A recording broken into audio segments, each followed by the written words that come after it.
Dr. Monika Buerger and Elizabeth too, here to greet you for another amazing episode of ChiroSecure's Look to the Children show. And again, we want to thank ChiroSecure for giving us this platform to share our message and help more little fiddle farts around the world. So thank you very much to ChiroSecure. With that said, we are here to bring you an exciting episode of what you all need to know about what we've been through in the last 18 months. Elizabeth, how's it been for you? Well, actually, Elizabeth wasn't even born when this whole crap storm started. So Elizabeth is going to bring you what she knows about what it's like to be in the fetal growth prenatal period and jumping into the world of chaos that we've found ourselves in. So you ready to go, girlfriend? She's ready. She's ready. And if you note, please note that Elizabeth has a new wardrobe. She is part of the former Partridge Family tribute band. If you are too young to remember the Partridge Family, you can look that one up. So we're going to get started here, and we're going to go through some slides. And again, thank you to ChiroSecure for giving us this platform. So what do we want to do? I want to take you through what we know before this pandemic and what we know with regard to natural disasters and pregnancy, because this is going to lay the foundation of what we're dealing with now. So we know from various different natural disasters and challenges, from the Holocaust to floods to earthquakes, to the big one is known as Project Ice Storm. So you see that little graphic of the frozen power lines there. What they know is that they were able to take natural disasters as a marker of where women were in their prenatal experience. First try, second try, third try.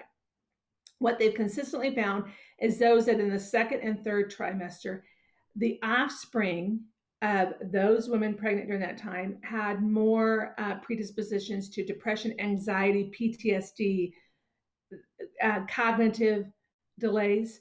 And with the Project Ice Storm, that's a big one that happened in Quebec, Canada, anyway. But what they did was they followed those offspring. And in one particular study, they found that as far out as 5.5 years later, these kiddos were 5.5 years old, they had language and cognitive impairment delays.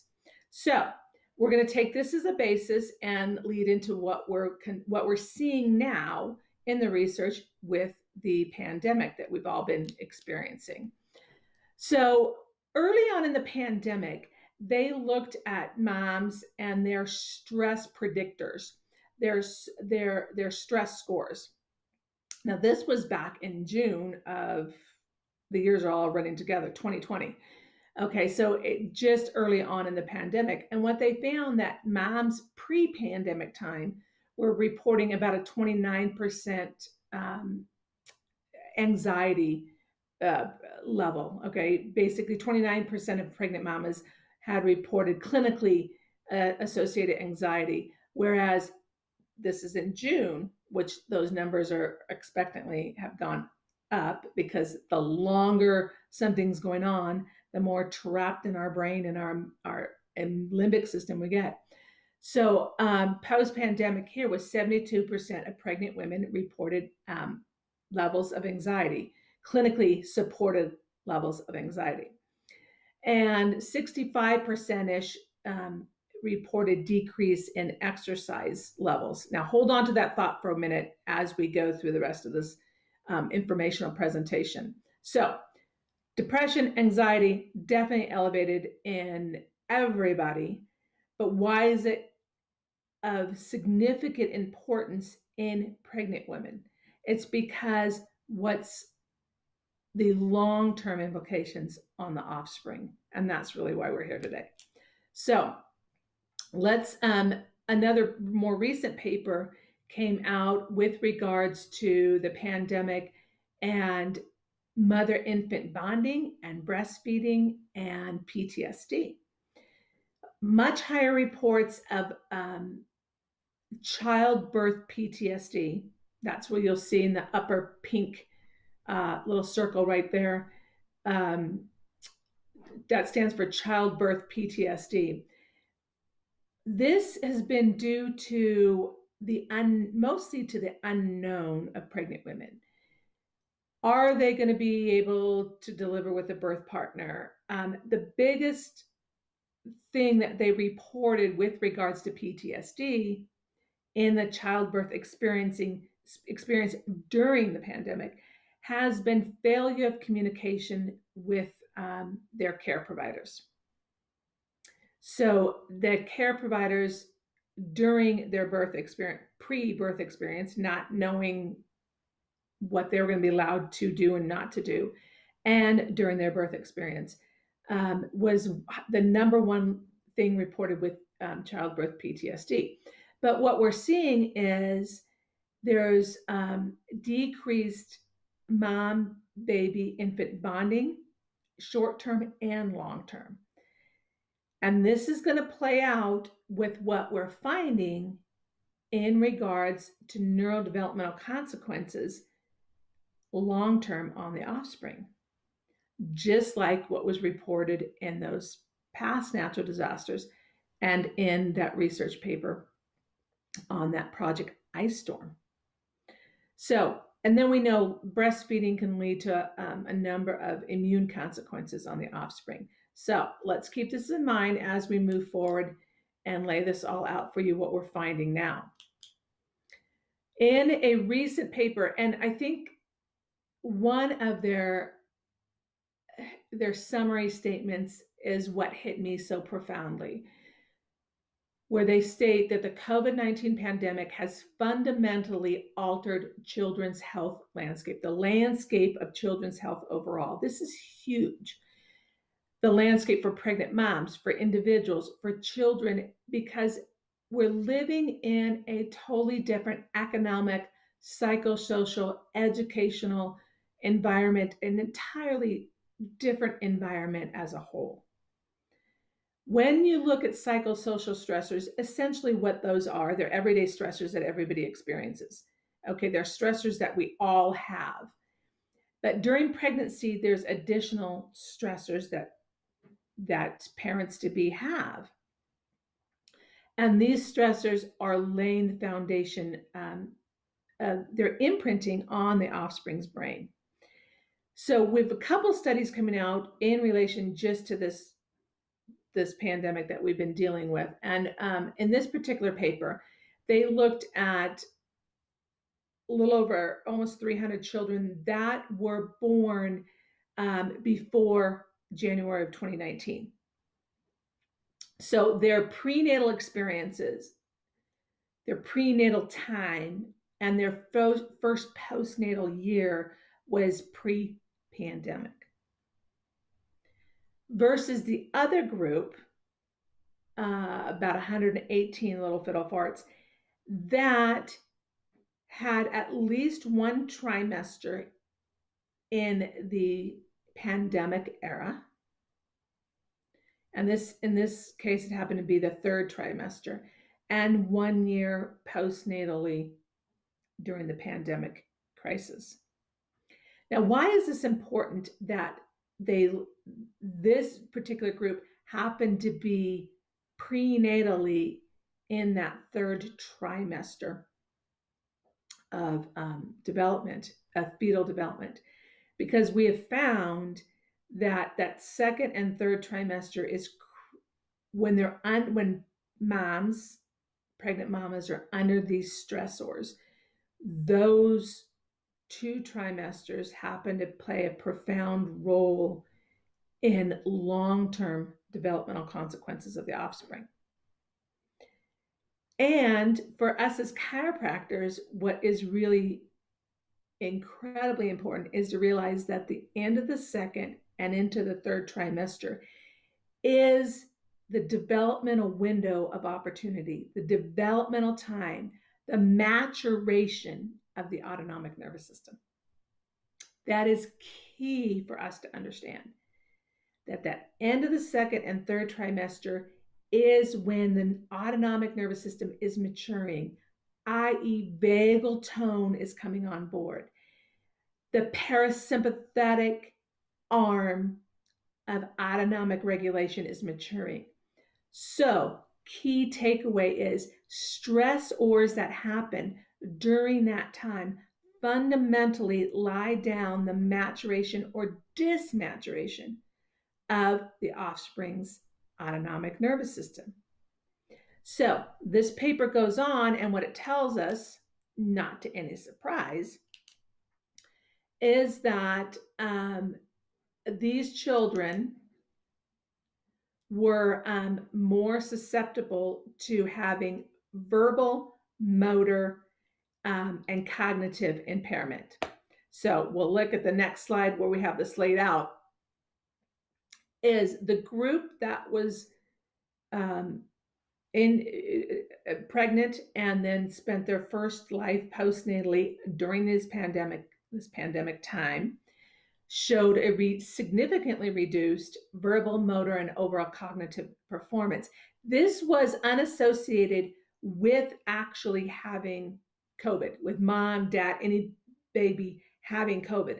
This was strictly from environmental stress consequences. Now remember that the one slide we showed about the Project Ice Storm, they follow these little fiddle farts in that particular study up to 5.5 years of age. They're in school already, right? So we're already seeing the consequences of what's happened. Verbal, motor, and overall cognitive performance is significantly reduced. They saw this more in males with a lower socioeconomic environment. And again, this was independent of having the virus. They did not, in fact, they tested for antibodies. They did not show any signs of ever having the virus. This is purely environmental consequences. Now, think about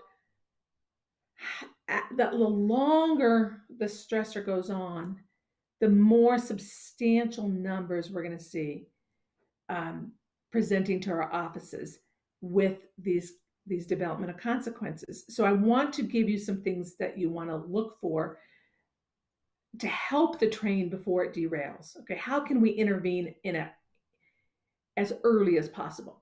But wait, there's more. I want to bring to you the next slide where we talk about a group in Portugal, Portuguese children. And this was really cool because what they did was, before shutdowns happened, they took these children, 114 school-age children, the average age was 7, and they did a series of motor competency tasks. And they were planning to do a different kind of study. But then the pandemic hit and there was shutdown. So they used the data they had pre-pandemic, pre-shutdown, looked at these kiddos, their motor competency scores, and then did it again after they've been locked down. So they had 50 boys, 64 girls, and they showed, as a consequences of lack of movement, of being locked down, what we do also know from the literature is there's been a much higher rate of sedentary lifestyle, technology use, video game use, all of which are going to impose consequences on the developing brain. So they took these kiddos and they did 3 different types of motor competency skills. One was stability, how well they maneuvered laterally on a wooden platform. Could they step side to side on these wooden pegs, platforms? How well they handled that. The next one under our stability sequence was, could they sideways jumping over a small platform? Okay, so that was one skill set. Then their locomotion, basically what they called a shuttle run or a sprint. They had to go from one line to another as fast as they could, pick up a block, and bring it back to the home line. They did that twice. And standing long jumps. And then what they call a manipulative skill, one where they had to throw a ball as hard as they could against the wall, and one where they had to kick a ball as hard as they could. And they looked at basically force and speed. All right. So that pre-pandemic, after lockdown. And what they found that they had, boys showed a 13-point decrease in motor competency. And all of these 6 skills, well, with boys, it was 5 out of the 6 they showed a decreased competency score. The sideways jumping did not tend to decrease. In girls, they saw a 16-point decrease in all of these 6 competency scores. So what's the big deal? Okay, so their motor skills went down, big deal, they're a little clumsy or whatever.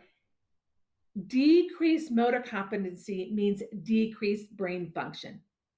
The brain is sending the messages down to the body in order to have the ability to do these skills. In essence, there was more of a disconnect, a disruption between body to brain and brain to body messaging.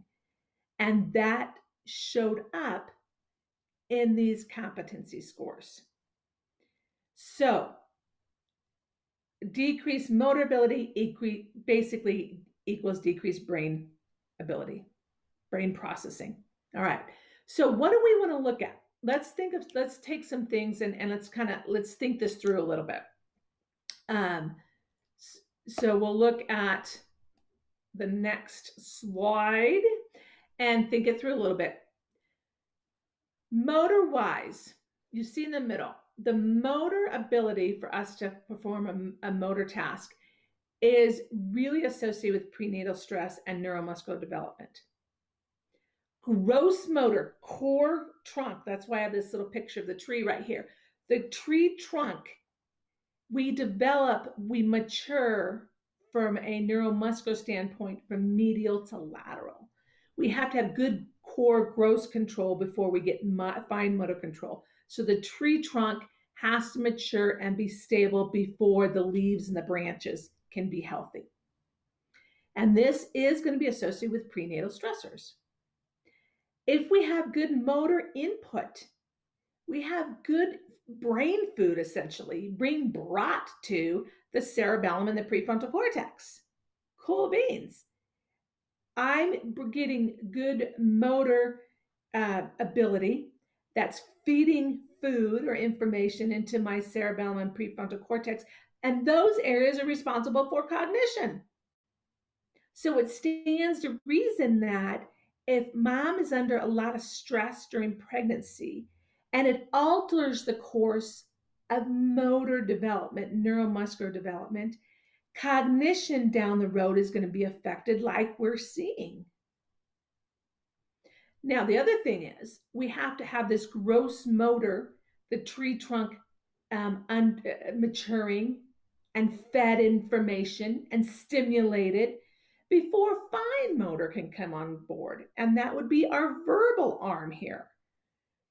Verbal skills are going to be a lot of fine motor skills. If I don't have a good tree trunk, core stability before mobility, I'm not going to have good fine motor skills. And that's going to affect language and fine motor. But we also have to bring into play masking here. In that first year of life, it is critical that that little fiddle fart makes eye contact and sees expressions, eye, mouth, that connection with mom, that bonding connection, actually helps mature the prefrontal cortex, the motor part of our brain. So we're going to see these motor sequences, this motor maturation, dysfunctional in our offspring when mom's been stressed out. And who the heck hasn't been stressed out in the last year and a half? So it stands to reason we are seeing what we're seeing in the studies that are coming out now. So how are we going to interplay here? How are we going to intervene? Let's take a look. Let's take a look at mom first. Things to do for mom, things to think about. Obviously, get mom under chiropractic care. Enhance her adaptability. enhance her resiliency. Talk about some stress management tools with mom. Okay, especially going to be critical in that second and third trimester, you guys. Huge. One of it is support the microbiome, because the microbiome is one of the key inner sensations. And we know now, paper after paper, looking at the microbiome as part of brain development on the offspring, mom's microbiome and baby's microbiome. So get her supported there. And how we do that with our diet. Jerk it and not junk it. Just eat real food. Try to get out of that stress mode of eating and eating junk food and processed food. So jerk it, just eat real food. Support her adrenal and her stress responses. Do not, big red flag right here, do not support with anything that has licorice in it. It's going to do a negative effect on baby's development. So just know that. Okay. Improve heart rate variability.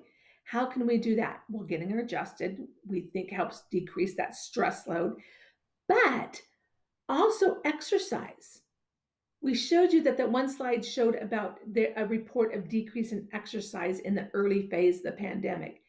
We know that maternal exercise helps increase baby's heart rate variability, the maturation of their nervous system. Okay, so talk to them about exercise, even if it's just walking every day.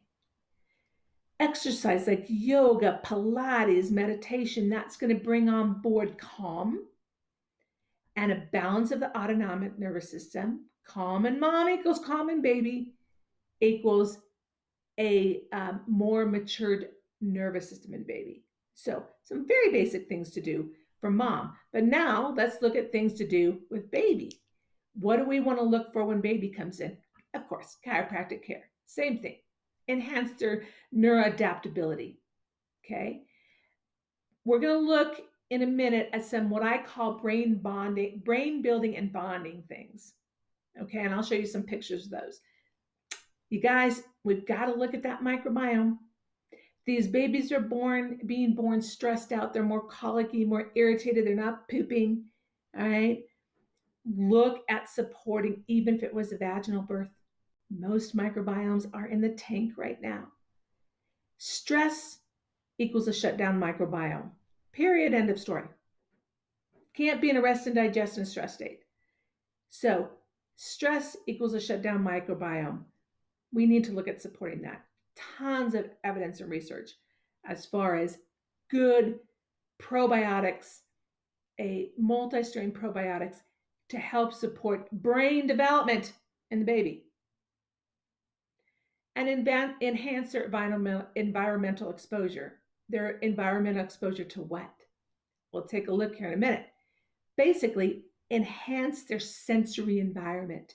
Get them engaged in the world to help build those brain pathways and their sensory motor experience. So let's take a look with some pictures that Elizabeth, she posed for me. Gotta love her. So in the far left slide, okay, getting eye-to-eye contact, seeing mom, dad's, caregiver's face and their expressions is huge for many neurological reasons that we don't have time to go into here. But just know that this is maturing their brain. So get them on eye-to-eye contact. I have just a picture of here. Elizabeth was in a beanbag chair. I was helping her stay upright because she has a little bit trouble with core stability. But get those little fiddle farts over again on a beanbag chair. The second middle picture, when they get a little older, they can be up in mom or dad sitting kind of on their knees, on their lap. Give them some more challenge of sitting on their own for more core stability. But again, you're in positions that have eye-to-eye contact and mouth expressions. This is huge for neurological development. Have parents doing these little tips and tidbits for brain development, okay? What you don't want to do is the far right picture. Masking and brexting. You can't really see my arm right there, but I'm holding a cell phone as a demonstration. I call that brexting. Moms, be engaged with your little fiddle fart when you're feeding or when you're holding their sleep. Hopefully they're awake. You want mask off. Let them see your expression.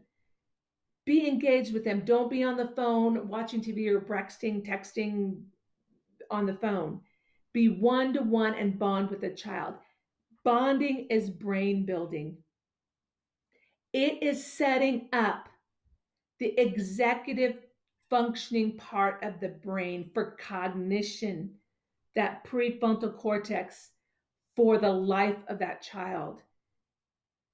So please, let's advocate to our caregivers. Moms are usually the one that are going to be doing the breastfeeding, right? Okay. Let's advocate that time as a one-on-one to build that child's brain. It is bonding, but it is brain building. It is huge. Now, as little fiddle farts gets older, some fun things to do around the house. We'll take a look that Elizabeth posted for you, some things we did around the office yesterday. So the next slide will show that. Let's get some movement and motor, okay? As they get older and develop that core stability, again, that gross motor control, before they bring on fine motor control, get them in a little tub. You can do it in a box. You can do it in a little storage tub from Target or Walmart or whatever. I just threw some bean bags in there, some fluffy bean bags, but you can have mom or dad put in there the packaging popcorn, little styrofoam dilly wops. You can put rice or beans or whatever. Just make sure they don't eat it. But you can stick them in there, and you can stick them in their diaper or nudie for more sensory experience. And you can actually tie a string or something, poke a hole in the container and tie a string around it and move them around, pull them. That creates more input to their brain, especially vestibular balance input. It creates them having to use more core control.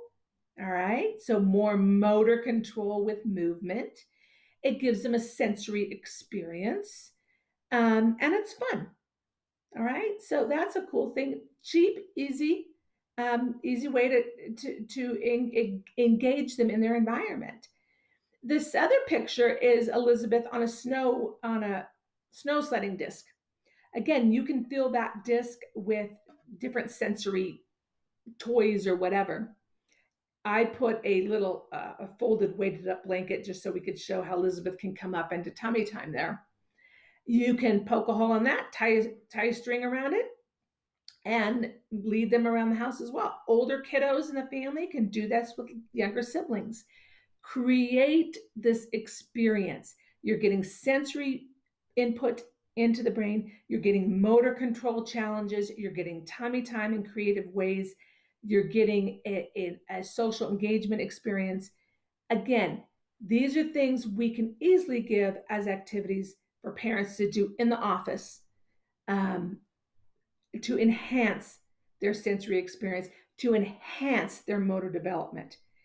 And when you're doing that, you're actually building and enhancing their ability to develop, to mature their cognitive part of their brain, so that when they enter preschool and kindergarten and so forth, the lack of verbal cognition, motor, we're going to change that tide. All right. So hopefully this will give you some good things to chew on for a while. Elizabeth, anything else you want to add? She's back. She sits so patiently with me.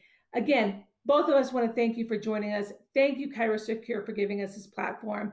And thank you for all of you out there willing to step up and educate yourself so that we can enlighten and educate the world on the amazing gift that we have to give for generations to come. So I will see you next month. Eric Kowalski will be here the first Thursday of, oh my gosh, we're in October. And I'll be here the third Thursday of October to wish you a happy Halloween. Until then, stay safe and keep being amazing.